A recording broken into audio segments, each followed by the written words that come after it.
This thing is massive. We were running cases for IR sensors and making about 10,000 a month. Wow. It was able to run for 27 hours at a time. Oh, it's beautiful. You load it up Saturday morning, come back Monday. 4 years ago, Jared was standing in his garage with a single-use machine, zero machining experience, and no safety net. No investors, no debt, no roadmap. Just the conviction that he could figure it out. What year did you buy your first machine to get into this? 2021. So from 21 to now, you taught yourself machining, upgraded to this shop. Now you're doing aerospace parts to ISO standard. From garage beginnings to aerospace critical in just 4 years. This is specified manufacturing. Oh, this is a sweet unit. Yeah. So this is your first spot out of the garage and you went from that to this. Yes.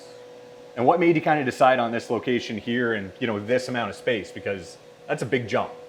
Yeah, I was figuring out, like, just we're constantly trying to grow. And so just wanted to get extra space. We originally started with the VF2 just in here, all alone, completely empty space. And then within about a year, we started filling the place up and now we're out of space. And how many people work here now? Just one. And how did you get into machining? Because I have a feeling you don't come from an original machining background. What was your path towards it? Yeah, so I first started, I bought a machine and put it in my garage at home. Didn't see a CNC machine in my life in person before I pulled the trigger and bought an old Haas. Started making lower ARs and then decided to branch out and do other companies' work. For a guy that had never operated a CNC, what was that drive to, like, I'm putting one of these in my garage? I'd always seen videos on CNC machines and always thought it was interesting. And so I was like, yeah, let's give it a shot. So are you mostly self-taught or did you take a course or how did you kind of get to the place where, I mean, look at us now. Yeah, all self-taught on YouTube, watching videos and just figuring it out. Perfect. Let's take a look at this place. Yeah. So you got a nice VF2, oh, VF4 SS here. You're running a trunnion on that right now. Yep, fourth axis allows us to do a lot of more intricate parts, less ops. So we're able to get a lot of parts that would be 3 or 4 ops down to 2. And how was the learning curve throwing in a fourth axis for the first time? A lot. There's a lot of different offsets that you're not used to going from 3 axis to 4. So you're taking, you know, typically your one offset that you have, and then now you've got up to 4 or 5 offsets that you're needing to take. So. And once you get the hang of it, it's like riding a bike. Yeah. It's not that bad. Mm-hmm. Now, this one's kind of running a tombstone. Is that kind of typical for how you'd have this set up right now? Or I guess it's essentially just a trunnion, but would you be switching out your attachment on this, your trunnion, or is that kind of how you run this most of the time? Most of the time we're running the trunnion. We do have attachments to do like one part and be able to do 360 around. But for most of the parts that we do, we try to stay to the trunnion and then we'll build a subplate to be able to mount our different stocks and things like that. Just to kind of touch on quantities, like what's a typical run look like here? You guys are doing aerospace, defense, what's the industry and kind of what are the quantities you're doing? Yeah, so we just got our AS9100 and ISO 9001, so we're doing more aerospace and defense. Quantities anywhere from 100 to 300, but we'll also do, you know, the prototype work, like 1 to 10 parts. And just because I think it's very interesting for people who are looking to start a shop, what year did you buy your first machine to get into this? 2021. So from 21 to now, you taught yourself machining, upgraded to this shop. Now you're doing aerospace parts to ISO standard. Yeah. It's insane. That's amazing. Like that's the dream for a lot of people, right? So that timeline is very, very fast. Yeah, I think a lot of people shy away from the ISO work and because, oh, I got to create a quality manual, do all that. When you dig into it, it's really not a lot of extra work. It's more paperwork, tracking, stuff that you're already doing anyway. Machine maintenance goes into the programs and then inspection, just writing down everything you're already inspecting to provide good parts. So you're just documenting that and whatnot. So it's not that difficult. I would suggest a lot of people move into that if you're looking to grow. And you found that's really opened a big market for you that way. Huge, yeah. Yeah, and I mean, especially here in Arizona, there's a lot of manufacturing. Yeah, exactly.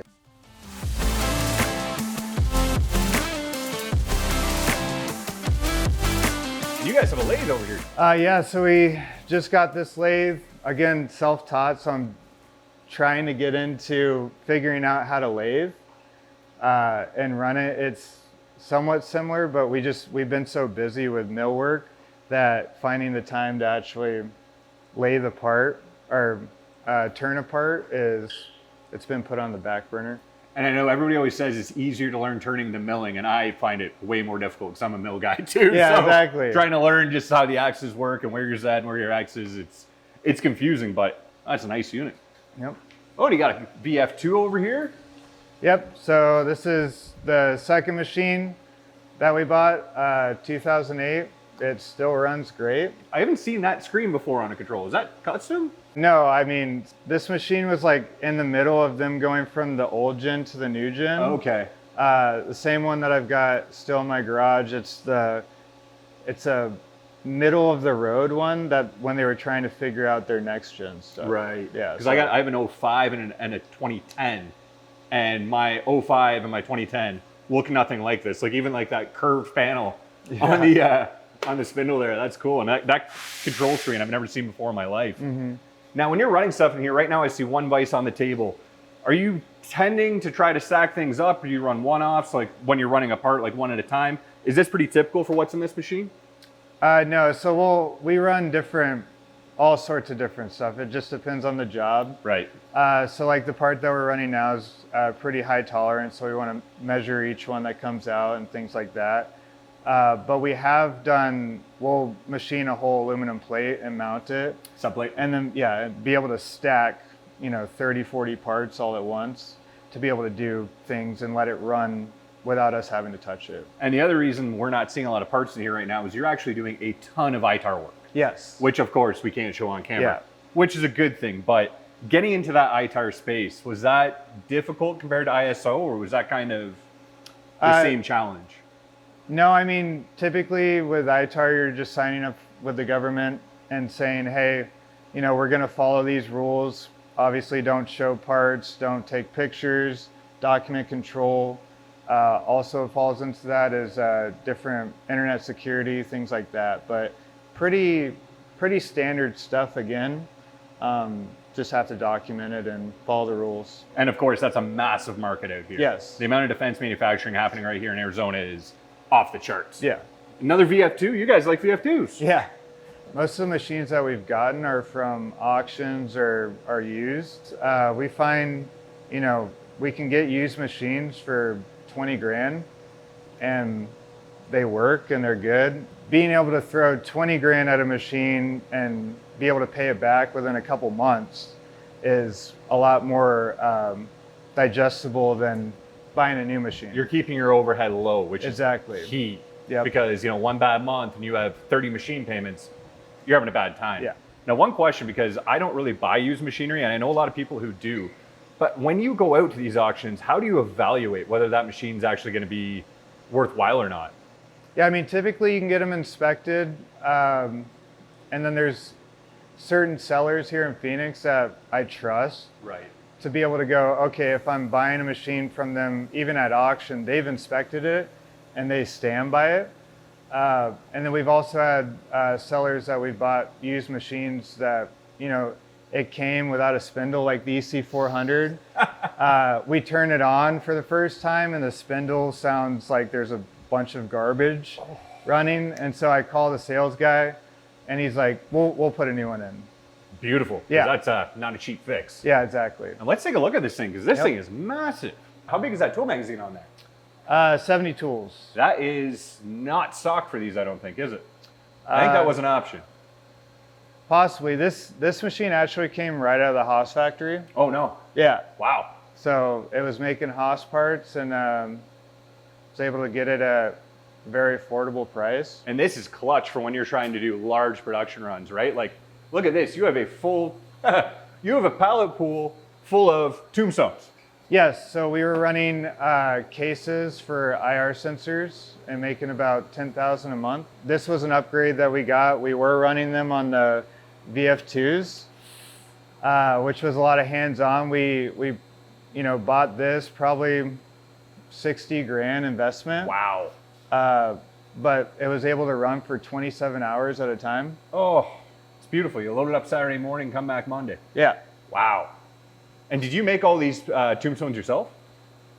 We programmed and machined the tombstones, but we bought them straight from Haas. So they come they come blank. They're actually not solid. They're like a welded plate? I guess, yeah. Yeah. So they're lighter. They're easier for us to move around even by hand. And then, yeah, we got the Anderson and Mighty Bites on there. And did you come up with that fixturing pattern yourself? Yep. That's beautiful. Like you can see, you'd have a part here, part here, part here, 2 rows on both. You're tightening a bunch of screws and that thing's just running. Yeah, each one could run 40 of the parts that we were running. Now that that work may not be your focus anymore, what's this kind of doing these days?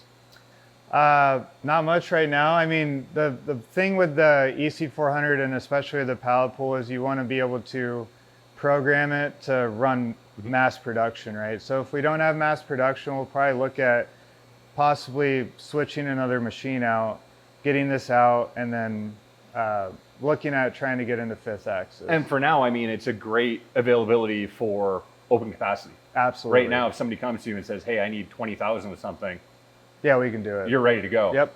And it's one of those things where it's probably paid for itself by now. Yes. Many times over. You know, I don't blame you for holding on to it right now, even though you're not running it as much. But, you know, if the opportunity arises to get into 5th axis, that makes a lot of sense. Exactly. This place is great. Oh, you got a huge compressor back here. Is that a compressor? What is that? That's a CO2 printer. Oh. Or laser printer. I thought that was part of your compressor setup. I've never seen one of those. And what are these castings you guys are running back here? Yeah, so this is a manufacturing castings for a local company that they convert Harleys and Hondas into trikes. Oh, cool. With independent suspension. That's a nice little unit. Yeah. And then you have a lot of really cool little equipment in here. Like you got a bench. Is this going to use this for grinding tools, or is this going to be a straight surface grinder? Oh, yeah, we've used it for grinding tools and whatnot. We've kind of moved it around since we're getting pretty tight in here. So that's okay though. Yeah. It's a nice unit. What is this? A press? Yeah, it's a brake press. Yep. And are you guys doing a lot of forming and stuff in here, or did you kind of pick up the laser to get into more of the fab side, or? So there's a lot of government jobs actually that are bending, and so usually we outsource, but we've been looking at, again, slowly putting it together when we get time, and then it's a fully CNC press brake. They're out of Texas, I believe. And let me guess, before buying this, you've never run one of these before, have Nope. you? Where does that come from? The ability just, I'm really impressed that you just say, hey, do you know what? I want to learn how to do something. I get it. You know, you have a CMM over here. Where does that come from? Because a lot of people don't have that. It's just always an ingenuity and wanting to figure things out, challenge yourself, keep it interesting. You never get intimidated by it, do you? No. You're a better man than me, because that thing scares me. Anything fabrication, I get squirrely on.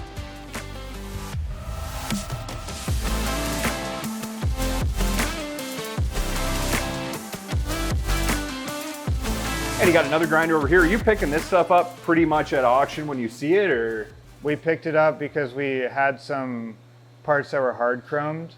Thought I was gonna turn it in a lathe, but then realized hard chrome's a little. Yeah. So we picked up grinders and we were able to grind it down to size. And so this was kind of picked up for a job, and then hey, still works. Let's keep it. Yep. Nice. And this is a cylindrical grinder. IDOD grinder. IDOD. Wow, look at this thing. It is a beauty. And you figured out how to run this yourself too, I guess. Yeah. Or you will. Yeah, we will. Yeah, exactly. And when it comes to adding new equipment like this, or new capabilities to your shop, is it usually job driven? So a job comes up, hey, do you know what? I need to be able to do this. Instead of outsourcing it, I'm going to get a machine and do it. Or is it kind of, hey, I would like to get into this kind of work? What kind of? It's a mix of both. Mix of both. Yeah. Yeah, so like we picked this up because we did get a bushing job that needed to be ground down to size on the ID and OD. And so we're like, well, we could figure it out. The drive to bring things in-house is fantastic. I mean, we do some surface grinding, but ID, OD I send out because we don't know how to do it. But now after seeing some of this stuff here, I'm like, well, why haven't we done this? Yeah, you know what I mean? Like, it makes perfect sense. I'm sure this didn't cost as much as it did new, but it probably still works really well. And hey, spend a couple weekends, you could probably figure it out, right? Yeah, exactly. That's amazing. And you got a little metrology and heat shrink section over here. Yep. Now, are you running a lot of heat shrink right now, or? Yeah, we run heat shrink primarily for roughing tools and things like that. Used to only run ER32, and then once I started learning more about what I could do with the machines and pushing it harder, got a lot of pull out, things like that. Yeah. But yeah, the heat shrink is fantastic. It works super well when you have an application for it. Yeah. Absolutely. Now, you're talking about potentially getting a 5-axis. What kind of next things are, in the works for the shop? Yeah, primarily 5th axis and then a new CMM machine. New CMM, I guess, because you're doing such tight tolerance stuff. Yeah, we're doing tight tolerance and we're measuring everything by hand, which adds a lot of time. And then obviously, like when you're quoting and things like that, you're like, wait a second, I'm spending an hour measuring one part. This isn't. I'm working for $20 an hour now. Yeah, exactly. Right. And when it comes to, obviously people are going to watch this and just go, this is my dream. What would you say to people who are looking to start a shop, but maybe haven't pulled the trigger yet? If you've got the drive to do it, absolutely. There's plenty of work out there and in every industry, it seems. Yeah. And so find what you want to do and then definitely go for it.